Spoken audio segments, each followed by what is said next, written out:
স্বাধীনতা দিৱস পালনৰ ক্ষেত্ৰত ৰাইজৰ দৃষ্টি আকৰ্ষণ কৰিছে এখন বিদ্যালয়ে। স্বাধীনতা দিৱসৰ লগত সংগতি ৰাখি চামগুৰি অতি ভিতৰুৱা অঞ্চলত অসমীয়া মাধ্যমৰ শিক্ষা প্ৰতিষ্ঠান লতানি চাপৰি জাতীয় বিদ্যালয়ত ৭৯তম স্বাধীনতা দিৱস উদযাপন। সংখ্যালঘু অধ্যুষিত বিদ্যালয়খনত সম্পূৰ্ণ অসমীয়া কলা কৃষ্টিৰ লগত জড়িত সাজ পোছাকৰ লগতে গীত নৃত্য কৰে। আজি পুৱা পতাকা উত্তোলনৰ পিছতে কাৰ্যসূচী আৰম্ভ কৰা হয়।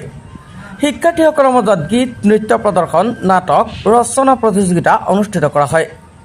গীত পৰিৱেশন ও নৃত্য প্ৰদৰ্শন কৰি ছাত্ৰ ছাত্ৰীসকলে সকলোকে আপ্লুত কৰি তোলে। শিক্ষাৰ্থীসকলৰ লগতে অভিভাৱক আৰু শিক্ষক শিক্ষয়িত্ৰীসকলৰ প্ৰচেষ্টাত বিদ্যালয়খনৰ সংখ্যালঘু অধ্যুষিত অঞ্চলত অসমীয়া মাধ্যমৰ বিদ্যালয় হিচাপে জিলিকি উঠা পৰিলক্ষিত হয়। নমস্কাৰ, আমাৰ লতানি চাপৰি জাতীয় বিদ্যালয়ত আজি 79তম স্বাধীনতা দিৱস উদযাপন কৰা হয়।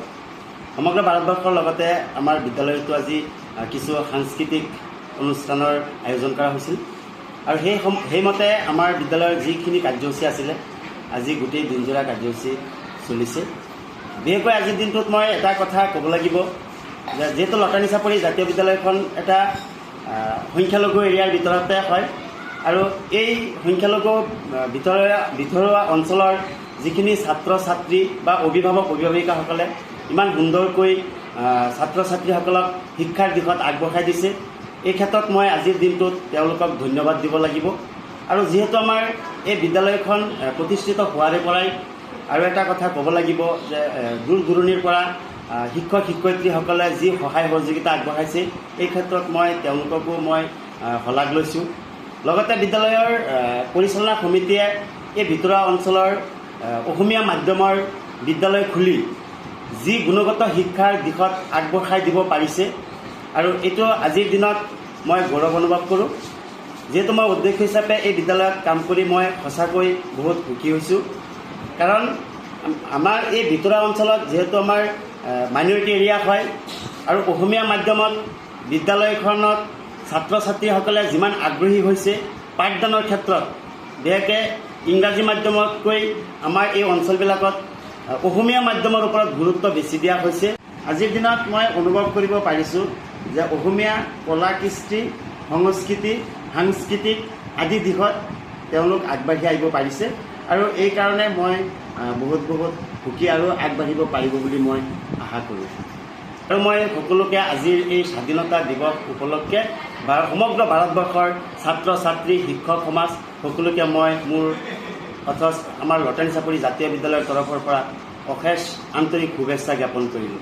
নমস্কাৰ, মই লতানি চাপৰি জাতীয় বিদ্যালয়ৰে এগৰাকী সহশিক্ষয়িত্ৰী হয়।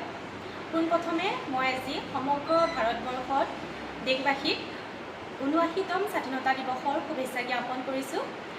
আজি সমগ্ৰ ভাৰতবৰ্ষতে এই মহান ৰাষ্ট্ৰীয় দিৱসটি উদযাপন কৰিছে আৰু আজিও আমি পিছ পৰি থকা নাই। আমাৰ লতানি চাপৰি জাতীয় বিদ্যালয়ৰ সমূহ পৰিয়ালবৰ্গ তথা ছাত্ৰ ছাত্ৰী লগতে এই অঞ্চলবাসী সকলো লোক ওলাই আহিছে। আৰু এটা কথা ক'বলৈ যাওঁ, লতানি চাপৰি গাঁওখন নগাঁও জিলাৰ এক খুবেই ভিতৰুৱা অঞ্চল, কিন্তু ইয়াত আজি অঞ্চলবাসী লোক আৰু ছাত্ৰ ছাত্ৰীসকলৰ অভিভাৱক অভিভাৱিকাসকল সকলো ওলাই আহিছে আৰু ছাত্ৰ ছাত্ৰীসকলক উৎসাহ দিছে। আৰু আমাৰ অধ্যক্ষ মহোদয়েও আজি আমাৰ বিদ্যালয়ৰ সকলো ছাত্ৰ ছাত্ৰীক আমাৰ বিদ্যালয়খন ধুনীয়াকৈ সজাই পৰাই তুলিছে। ছাত্ৰ ছাত্ৰীসকলে আমাৰ আজি স্বাধীনতা দিৱস ধুনীয়াকৈ উলহ মালহেৰে পালন কৰিছে, নৃত্য কৰিছে, গীত গাইছে, খুবেই ভাল লাগিছে। আমাৰ এই ভিতৰুৱা অঞ্চলখনত আমাৰ অধ্যক্ষ মহোদয় ইয়াত এখন ব্যক্তিগত বিদ্যালয় প্ৰতিষ্ঠা কৰি এই অঞ্চলটোত শিক্ষাৰ পোহৰ বিয়পাই তুলিছে। আমাৰ ছাত্ৰ ছাত্ৰীসকলৰ প্ৰতিভাসমূহ বিকাশ হৈছে, খুবেই ভাল লাগিছে ইয়াত শিক্ষকতা কৰি। আৰু আজি এই মহান ৰাষ্ট্ৰীয় দিৱসটোত মই আমাৰ স্বাধীনতা সংগ্ৰামীসকলক সুঁৱৰিছোঁ তথা সকলো ভাৰতবাসীক পুনৰবাৰ মই স্বাধীনতা দিৱসৰ শুভেচ্ছা জ্ঞাপন কৰিলোঁ। জয় হিন্দ, জয় ভাৰত।